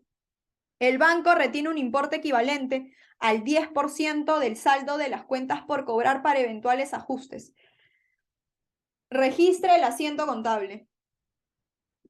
Ok, voy a hacer el asientito por aquí. Vamos a pintarlo. Y ahora te están hablando de un factoring sin recurso. Ojo, a un factoring sin recurso, ¿qué significa? Un factoring sin recurso es cuando tú vendes tus cuentas por cobrar. Aquí ya no te estás prestando, sino estás vendiendo tus cuentas por cobrar. Entonces, el asiento es así.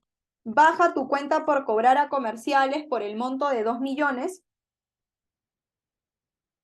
¿Ya está? Y en un factoring sin recurso no te interesa el ajuste, solo te interesa el cargo financiero. Y este cargo financiero, como estás vendiendo tus cuentas por cobrar, eso se llama pérdida en venta. Y le sacas el cargo financiero, que es la pérdida en venta, por el 5%. Y el ajuste en este caso no te interesa. Los ajustes solamente se colocan cuando estás en factoring con recurso. Si es un factoring sin recurso, así te coloquen el porcentaje de ajuste, como en este ejercicio, no se registra, porque estás en un factoring sin recurso. Y finalmente tu banco sería la diferencia. Eso era todo. Y ahí está el asiento del factoring sin recurso de la pregunta 7. Entonces, no te confundas. Factoring con recurso es una cosa, factoring sin recurso es otro asiento. Y está en tu resumen de cuentas por cobrar y letras. Ahí está, revísalo.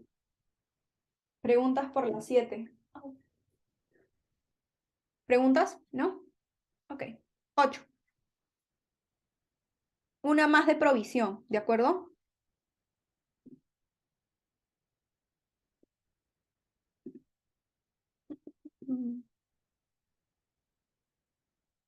A ver, ¿qué dice? Medicamentos Genéricos S.A. realiza negocios a lo largo de América Latina. La compañía produce y comercializa vacunas principalmente contra el SARS-CoV-2. El 31 de diciembre del 2021, el saldo de la cuenta, o sea, el saldo de la cuenta por cobrar, comprende lo siguiente. Son todas nuestras cuentas por cobrar de nuestros negocios en toda América Latina. O sea, voy a colocar aquí como que saldo finales de las cuentas por cobrar, obviamente a comerciales. Ya está, entonces voy a colocar Ministerio de Salud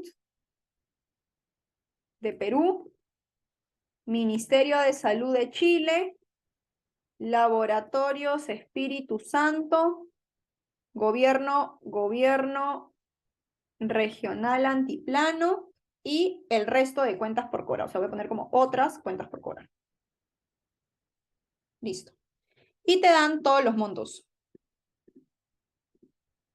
Te dicen que la cuenta por cobrar de Perú es 80.000, los otros es 200.000, el otro es 120.000, el otro es 100.000, el otro es 500.000. Listo. Te piden que registres los asientos correspondientes y te ponen aquí abajo. Medicamentos genéricos, o sea, la empresa concluye que las cuentas por cobrar del Ministerio de Salud del Perú están deterioradas por 40.000. Cuando unas cuentas por cobrar están deterioradas, lo único que te están diciendo es que hay que provisionarlo. O sea, estos 80.000 se van a provisionar, pero no los 80.000, sino solo 40, porque esas son las que están deterioradas. Entonces, cuando una cuenta por cobrar, y eso ten en cuenta, cuando una cuenta por cobrar está deteriorada, te está diciendo en pocas palabras que hay que provisionar la cuenta. Básicamente eso. Entonces colocamos. Si están deterioradas, hay que provisionar la cuenta. ¿Cómo se provisiona? De esta manera.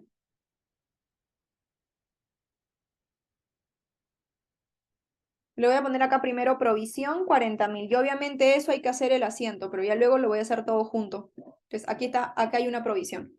Luego dice, y la del gobierno regional del Antiplano inició un proceso judicial, acá debe ser judicial, y se determinó que es irrecuperable, pues hubo rupturas en la cadena de frío en los últimos embarques, las cuales vienen siendo disputadas. Entonces, esta cuenta por cobrar del gobierno regional del Antiplano dice que entraste en un juicio y se determinó en el juicio que es irrecuperable.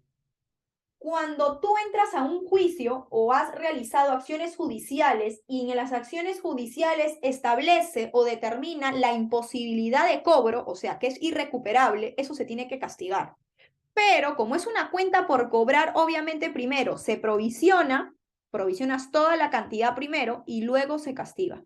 No te dicen implícitamente que lo tienes que castigar, pero tú sabes por teoría que cuando una cuenta por cobrar tú lo has mandado a juicio y el juicio te dice que es irrecuperable, eso es un castigo. Y tú sabes que antes de castigar hay que provisionar. Entonces, por el gobierno regional del Antiplano, además de provisionarlo, no te olvides que hay un castigo. Entonces vamos a castigar estos 100.000 también.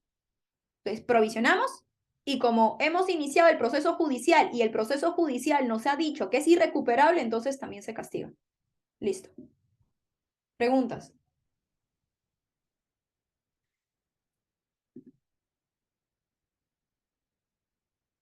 Ah, si hubiese dicho Samar deterioradas nada más, eso es solamente provisión, no castigo. No, o sea, me refiero si están deterioradas a 40.000, ¿cómo sería? ¿El A también influye? No te entiendo. ¿Cómo deterioro? ¿Qué puede O sea, influir? Ujú. en este caso dice en, pero si sería A, o sea, en se coloca los 40.000, pero si fuera A sería la resta. No, sería igual. No es arqueo, es un número. Ah, Es lo mismo A, es lo mismo. Te estás confundiendo con arqueo, que ahí sí cuando había un aumento o disminución del fondo fijo importaba. Aquí no. Es en o no, acá no, sería igual el mismo monto. igualito, 40.000. Provisión. Ah, ya. Gracias. Ok, listo. Luego, si sigo, dice, las otras cuentas por cobrar del Ministerio de Chile y laboratorios de Espíritu Santo no se consideran deterioradas. Ok, o sea, no hay que provisionar nada hasta ahí. Dice, la compañía determina que un porcentaje propuesto del 2% es apropiado para medir la incobrabilidad de estas y de todo el resto de cuentas por cobrar. Es decir, las otras cuentas por cobrar que te sobran, dice que por política dice que hay una incobrabilidad del 2%. Entonces, por política, el resto de cuentas por cobrar hay que provisionarlo por el 2%. O sea, 2% de esto, 2% de este de aquí y el 2% de las otras cuentas por cobrar. Listo. Entonces, en teoría, de todas estas cuentas por cobrar, ¿cuánto tienes que provisionar? La suma de todo esto. Esto es mi provisión. ¿Y cuánto tienes que castigar? Solo esto. Listo, haz el asiento. Primero el asiento de provisión, porque ese es el orden, ¿no? Primero se provisiona y luego se castiga. Entonces, primero provisiona.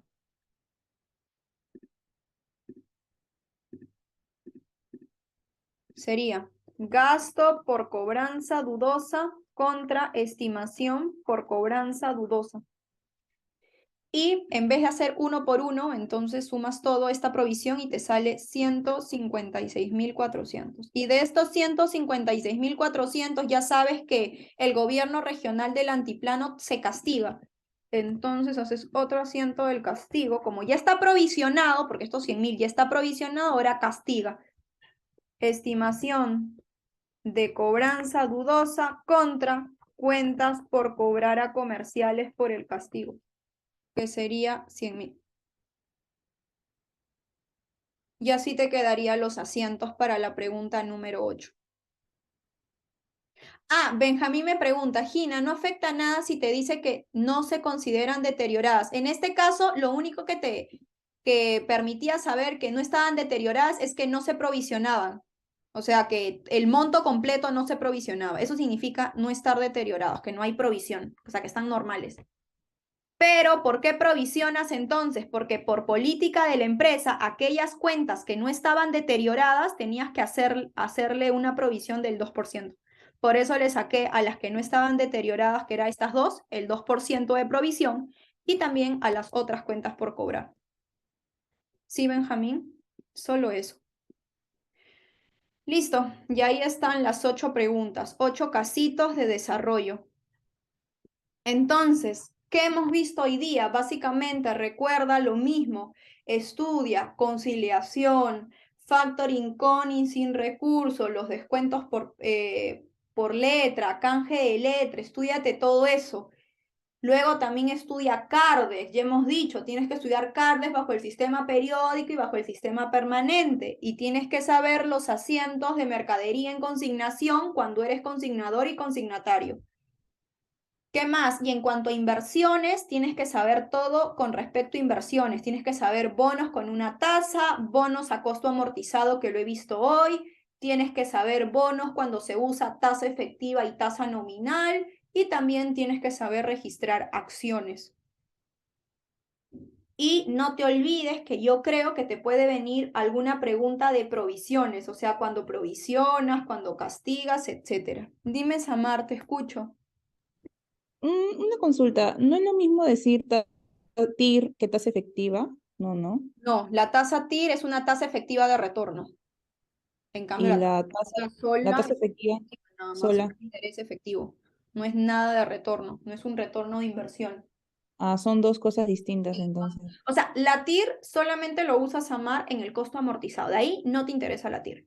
En cambio, cuando tienes ejercicios de bonos que no es a costo amortizado, ahí sí te puedes tener tasa nominal, tasa efectiva. ¿Sí? Ah, ya. O sea, a seca se podría decir tasa efectiva. Ajá, sí. Para los Mm, otros tipos de bonos. Pero para los Gracias. bonos a costo amortizado, sí, ya sabes, como la pregunta 1, ¿no? Necesitamos el TIR. Siempre. Ok, ¿alguna otra pregunta que tengan?